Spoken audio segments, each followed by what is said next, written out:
Hi everyone, it's Kamau. How are you? I hope you are doing well.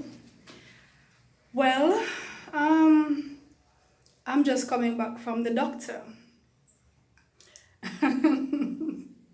Well, it wasn't a major crisis, right? But I'm gonna share with you this experience that I just had this morning of an insect being trapped inside my ear, inside my right ear. um, well, I wasn't freaked out at any time, so let's get that out of the way. I remained very calm, very composed, as I usually am. I don't usually freak out in situations, no matter what. If my voice sounds a little different, I should tell you it's probably because I've been fasting. Today is day 5 of my water fast, so that's probably why my voice sounds like this. The first day was a dry fast. What was a water fast? Then I dry fasted for 3 days, so no water for 3 days, and then I had some water this morning. So let me apologize if my voice sounds kind of croaky. Okay, so I woke up this morning, and I woke up at about 5, right? And as soon as I woke up, I felt this sensation of something in my ear, right? Now this has always been not a fear, but it's just something I've always said I don't want that to happen to me, to have an insect trapped inside my ear. So as soon as I woke up, I felt it and I said, oh my God. So it actually felt like it was flying around. That's what it felt like, right?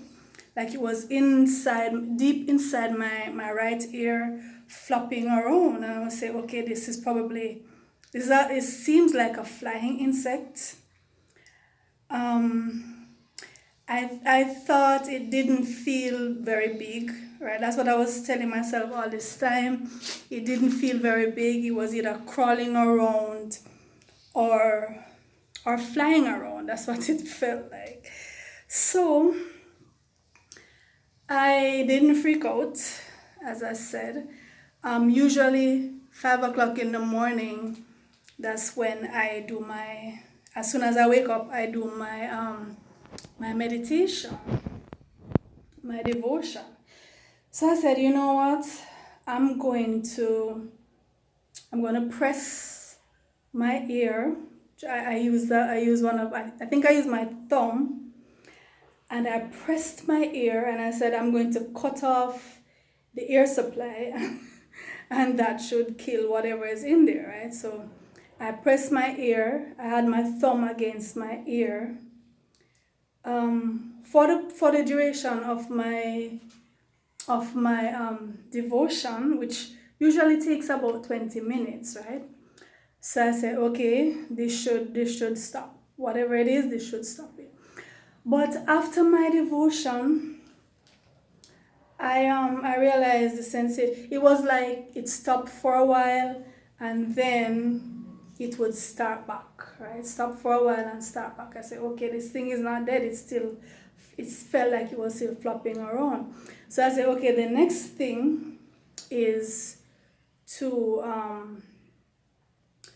pour some olive oil, right? So I warmed some olive oil and I poured it in, tilted my head, right? So I tilted my head while I'm pouring it in.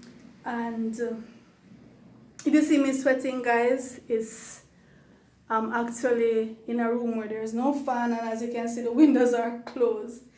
So if you see me sweating, that's the reason for it, right? I'm gonna try and make this short so I can go back downstairs and get some fun.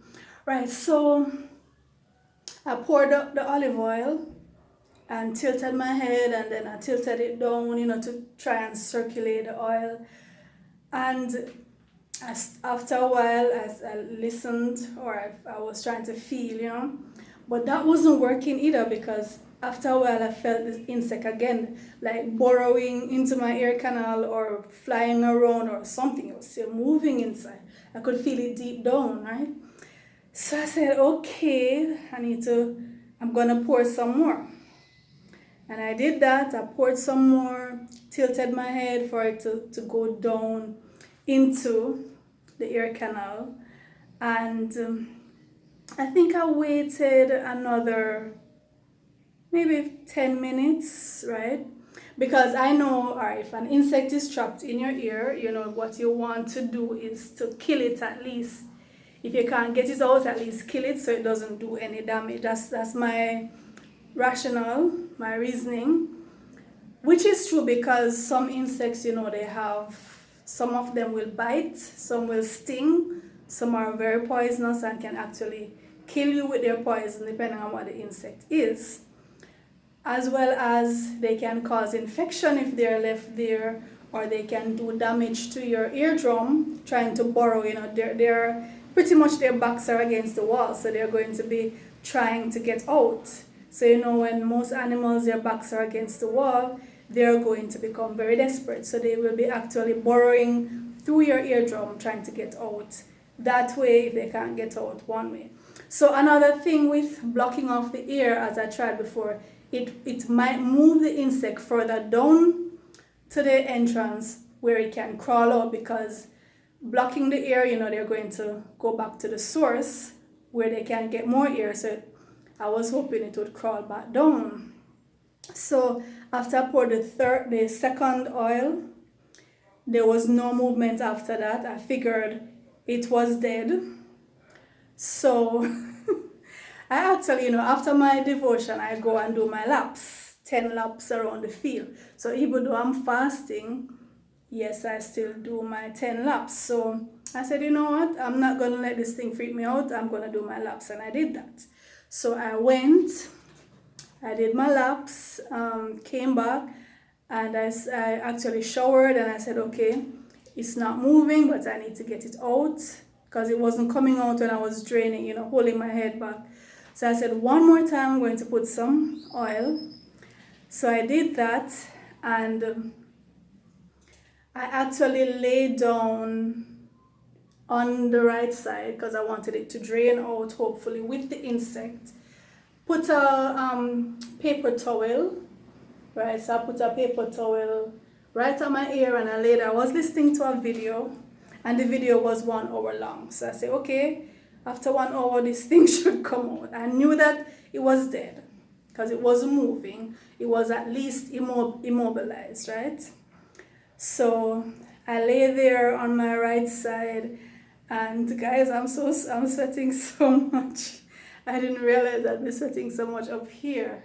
Okay, so I lay down for an hour listening to that video, but nothing was coming out. Not the oil came out. I think pretty much all the oil came out on the paper towel, but no insects. So at that point, I decided I needed to go to the doctor, because an insect inside your ear would very quickly cause an infection. Any living matter, or even non-living matter wedged inside your ear could very quickly lead to an ear infection, which you don't want. It's very painful and can cause damage to the eardrum and further damage. So because the insect wasn't coming out, I decided to go to the doctor. So I just did, and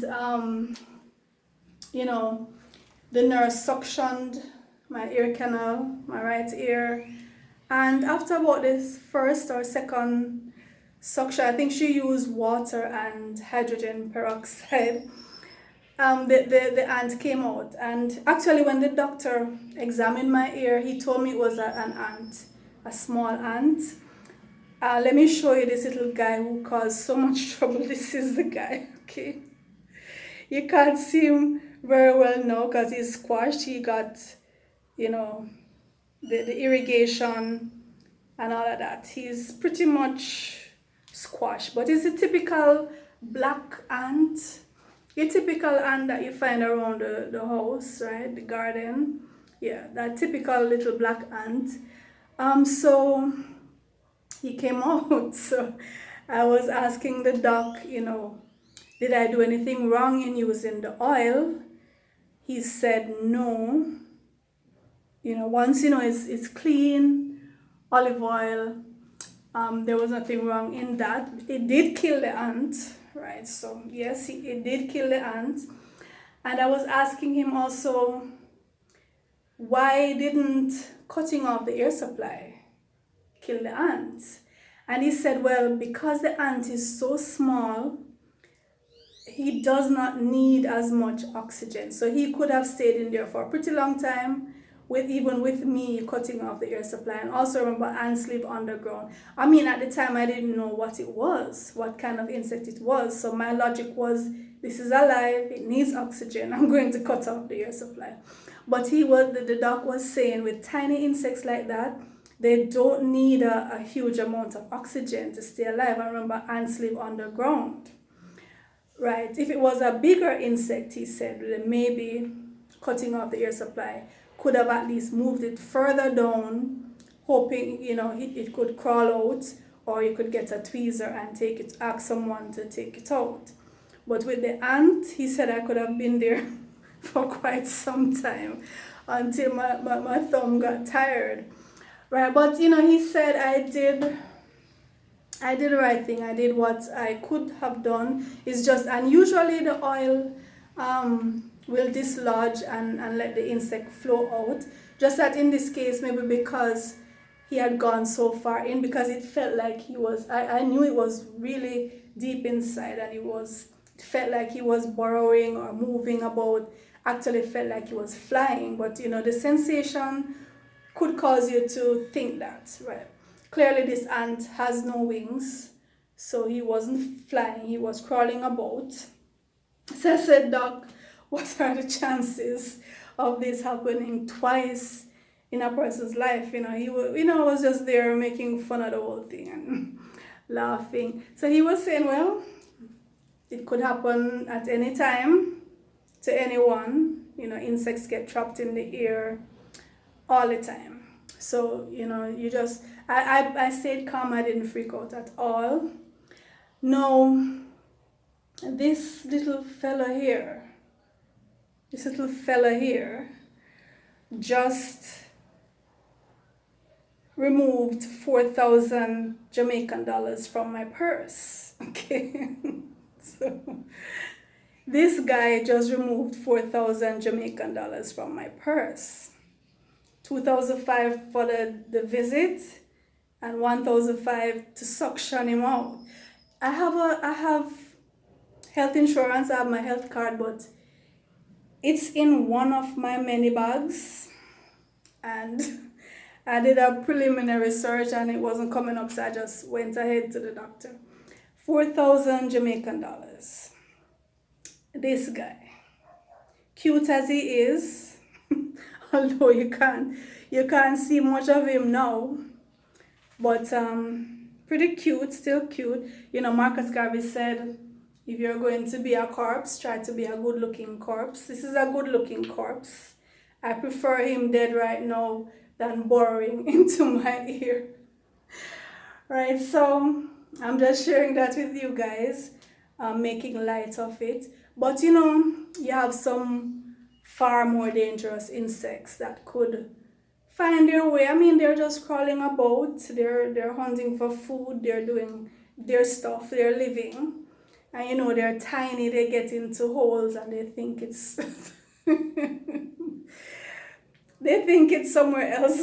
I'm sure he didn't want to be inside my ear this morning. He thought he was headed somewhere else. But you have insects that could, give you a pretty nasty time. If they end up in your ear, they could sting you, they could do all kind of stuff. So luckily, this was just a little ant. May his soul rest in peace. So I'll see you in the next video, guys. If you have not yet subscribed, please do so. Click like and share. And, let's just keep the vibes going. I'm always here with my tales the strangest things happen to me. You know that by now. Alright guys, so I'm gonna go downstairs and dry off. I'm sweating up here. I can't believe it's so hot up here. Alright guys, bye.